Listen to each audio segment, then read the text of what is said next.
Passport کو صرف دکھاوے کے طور پر دیکھ رہا تھا، ورنہ دل ہی دل میں سوچ رہا تھا بر وقت ان کمبختوں تک پہنچ گیا، ورنہ یہ حیدرآباد سے بھی آگے نکل جاتے اور میرے 20,000 روپے کی رقم ہاتھ سے نکل جاتی۔ سوال یہ پیدا ہوتا تھا کہ 20,000 روپے کی رقم اس کے ہاتھ سے کیسے نکل رہی ہے؟ اس کی سوچ نے جواب دیا، سائیں سراج آدم نے یہ پیشکش کی ہے۔ سائیں نے انسپیکٹر کو یہ 3 تصویریں دی تھی، ایک کرم داد کی تھی، دوسری ریحانہ کی اور تیسری حور بانو کی۔ اس نے کہا تھا ان کے ساتھ ایک اور شخص ہوگا جس کا نام بابر ہے۔ اس نے بابر کا یعنی میرا حلیہ بتا دیا تھا اور انسپیکٹر خوش ہو رہا تھا کہ اسے یہ چاروں بیک وقت ایک ساتھ مل گئے تھے۔ اس کی سوچ کے مطابق سائیں رئیس سائیں سراج آدم ایک بہت بڑا ذمہ دار تھا۔ حیدرآباد سے تقریباً 20-30 میل کے فاصلے سے اس کی زمین شروع ہوتی تھی۔ خوب کھانے اور کھلانے والا آدمی تھا، ہمیشہ پولیس کو ہمیشہ خوش رکھتا تھا۔ جو بھی افسر اس کے دروازے پر جاتا جھولیاں بھر کر آتا تھا۔ جو انسپیکٹر ہمارے سامنے بیٹھا ہوا تھا اسے یہ نہیں معلوم تھا کہ سائیں آدم ہم چاروں کو کیوں طلب کر رہا ہے، بس اتنا ہی کہا گیا تھا کہ اگر یہ چاروں اس کے دروازے پر پہنچا دیے جائیں تو انسپیکٹر کو 20,000 روپے انعام کے طور پر ملیں گے۔ یہی پیشکش کراچی، سکھر، نواب شاہ وغیرہ کے پولیس والوں کے لیے بھی تھی۔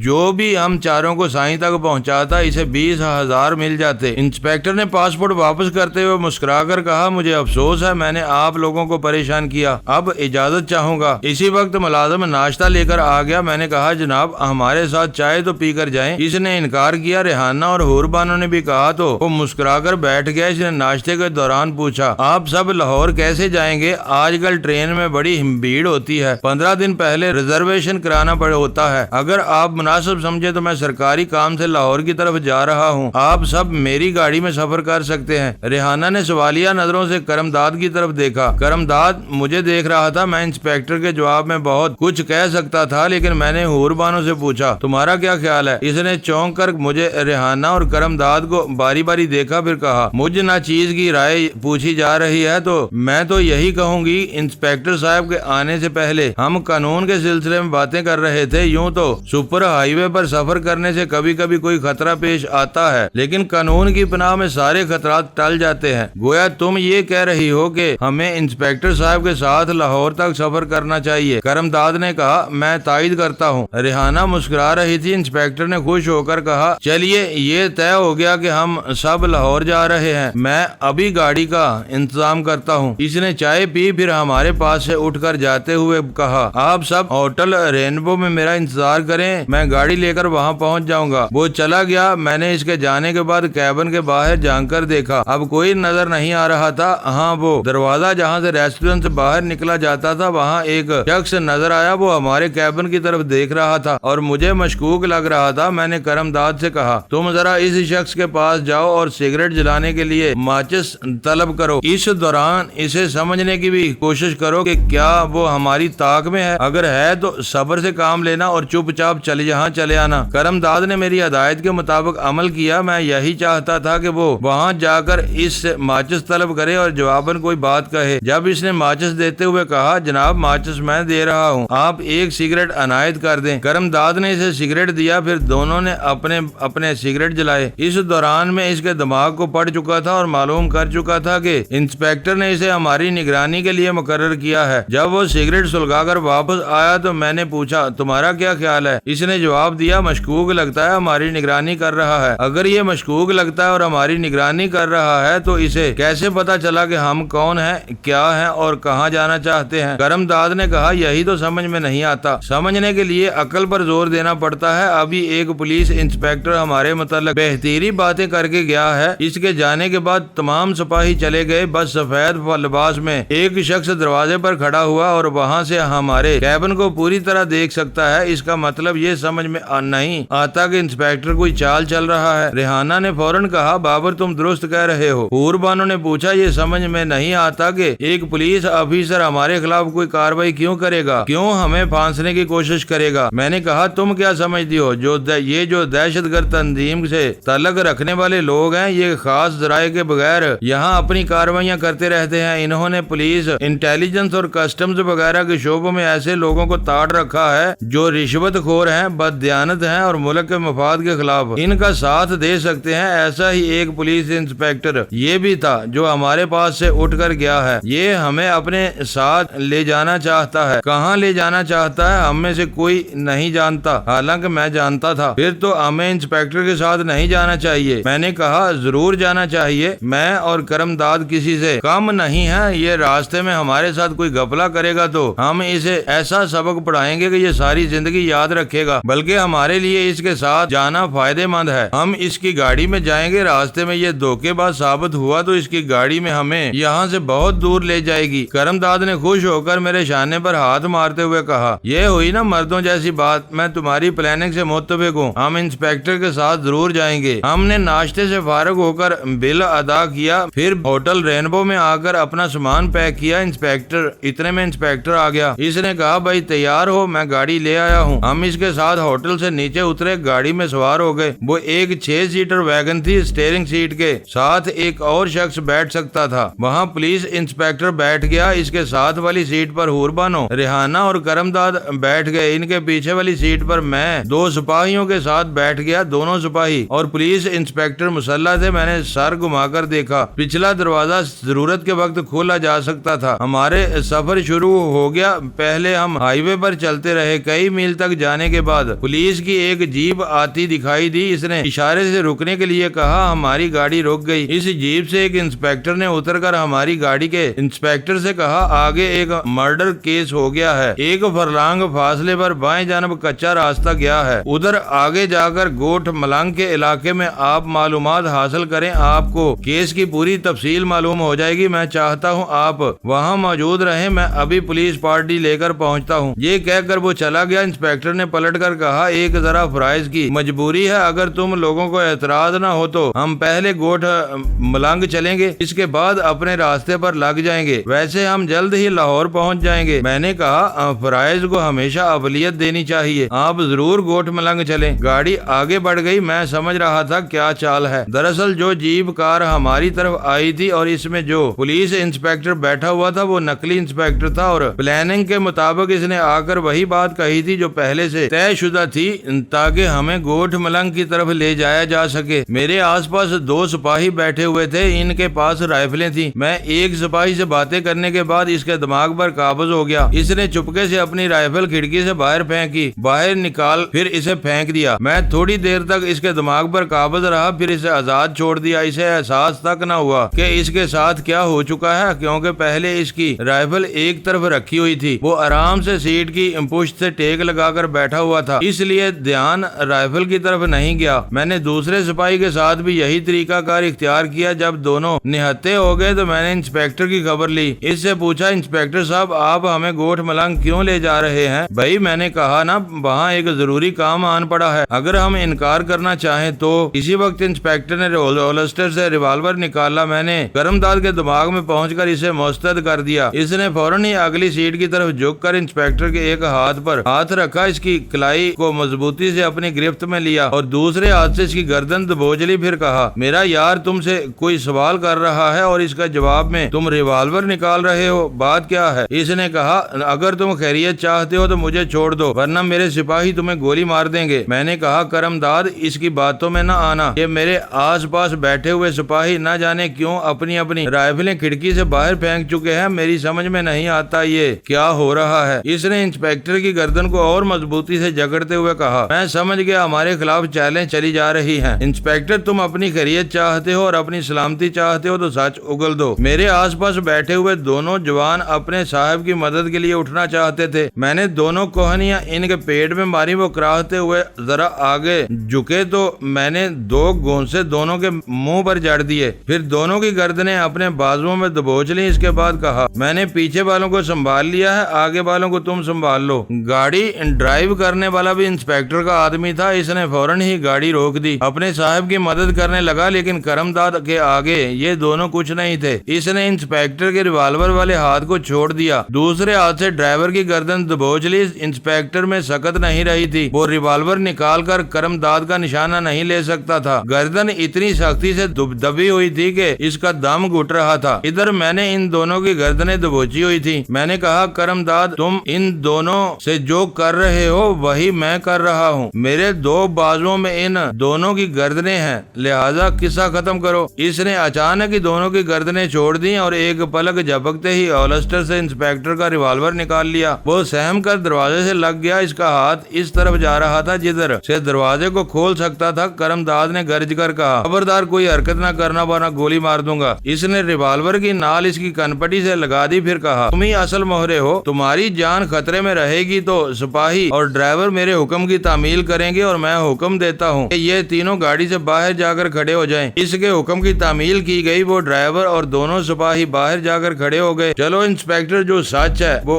اگل دو ورنہ تم نابود ہو جاؤ گے. انسپیکٹر نے عاجزی سے گڑ گڑا کر کہا, دیکھو ٹرائیگر, نہ دبانا. میں کچھ نہیں جانتا کہ سائنس راج آدم نے تم لوگوں کو کیوں طلب کیا ہے. میرا مفاد اس سے کچھ زیادہ نہیں ہے کہ مجھے 20,000 ملنے والے تھے. یہ سائنس راج آدم کون ہے میں یقین سے نہیں کہہ سکتا. یہ ایک پر اسرار اور با اثر شخص ہے. پولیس اور انٹیلیجنس کے شعبوں پر چھایا رہتا ہے. اور تو اور سب سے تعجب کی بات یہ ہے کہ اس علاقے میں کبھی کوئی ڈاکو حملہ نہیں کرتا. گوٹھ ملنگ کے قریب ہی گوٹھ سارنگ ہے جہاں جمال احمد جسکانی نے تباہیاں مچا دی. وہاں کے وڈیرے کو مرنے پر مجبور کر دیا. اس کی دونوں بیٹیوں نے اسے قتل کیا اور خود کو بھی ہلاک کر ڈالا. اس کے قریب گوٹھ ملنگ کا یہ ذمہ دار سائیں سراج آدم عجیب و غریب انسان ہے. اس کے علاقے میں جمال احمد جسکانی یا ڈاکو رانگا ماما کبھی نہیں آئے. یہ اس بات کا ثبوت ہے کہ یہاں کے خطرناک ڈاکو بھی سائیں سراج آدم کا احترام کرتے ہیں. اب اس کے پیچھے کیا بات ہے میں نہیں جانتا. میں تو صرف اتنا جانتا ہوں کہ تم لوگوں کو وہاں پہنچانے کے بعد مجھے 20,000 مل جاتے. میں نے کہا, یہ گاڑی سرکاری نہیں ہے, پھر کہاں سے لائے ہو؟ حالانکہ میں اس کے دماغ سے معلوم کر چکا تھا, لیکن اس کا جواب کرم داد وغیرہ کو سنانا چاہتا تھا. اس نے جواب دیا, یہ بھی سائیں سراج آدم کی گاڑی ہے. سائیں نے اسے ہمارے استعمال کے لیے رکھ چھوڑا ہے اور ہم اسے سائیں کے کاموں کے لیے ہی استعمال کرتے ہیں. اب تم گاڑی سے نکل کر اپنے آدمیوں کے ساتھ چپ چاپ کھڑے ہو جاؤ. یاد رکھو, ہم نے تمہاری باتیں ریکارڈ کر لی ہیں. ایک چھوٹا سا ٹیپ ریکارڈر ہمارے پاس موجود ہے. اگر تم نے ہمارے خلاف کوئی قانونی کارروائی کی تو ہم یہ ریکارڈ عدالت میں پیش کر دیں گے. پھر تم سے پوچھا جائے گا کہ تم اپنی ڈیوٹی چھوڑ کر ہمیں سائیں آدم کے پاس کیوں لے جا رہے تھے. سمجھ گئے نا؟ کرم داد نے دروازے کو کھول کر انسپیکٹر کو باہر دھکا دیا. پھر خود گاڑی سے اتر کر اسٹیئرنگ سیٹ سنبھال لی. دروازے کو بند کیا, گاڑی سٹارٹ کی, پھر اسے تیزی سے ڈرائیو کرتا ہوا چل پڑا. وہ عقب نما آئینے میں دیکھ رہا تھا اور میں پیچھے گھوم گھوم کر دیکھتا جا رہا تھا. انسپیکٹر اپنے آدمیوں کے ساتھ کھڑا ہماری طرف دیکھ رہا تھا. پھر وہ نظروں سے اوجھل ہو گئے. ہماری گاڑی دور نکل آئی تھی. کرم داد نے کہا, کبھی کبھی میری چھٹی اس خطرے سے آگاہ کر دیتی ہے. بابر, جب تم نے انسپیکٹر سے سوال کیا تھا تو اچانک میرے دماغ میں یہ بات آئی تھی کہ وہ ریوالور نکال رہا ہے, اسے کور کرنا چاہیے. میں مسکرا کر رہ گیا, حالانکہ میں نے ہی اس کے دماغ میں یہ بات پیدا کی تھی. ریحانہ نے پوچھا, یہ کمبخت سراج آدم کون ہے؟ اسے ہم سے کیا دلچسپی ہو سکتی ہے؟